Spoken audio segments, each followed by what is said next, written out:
عليك ما بيعرفوا السجن والله. يسعد دينك يا زلمة، أصلا من زمان كنت بستنى هاي اللحظة الجميلة. مع مين تحبون ندخل؟ أي سجن بتحبون ندخل؟ أكيد. إيه؟ يسعد دينك ولك من معاش زمان. يسجننا، انسى يا زلمة تراد على السوالف هاي. يا زلمة مين قال لك ينرد؟ تعال خلينا نشوف شريهان شو بتسوي بحياتها. اوف والله شريهان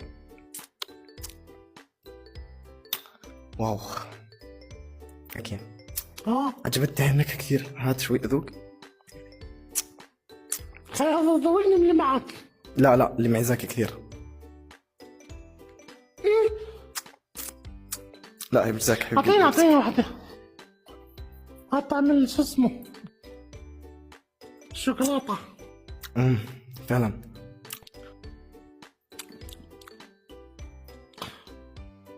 خلاص شبعت، خذ كمليها.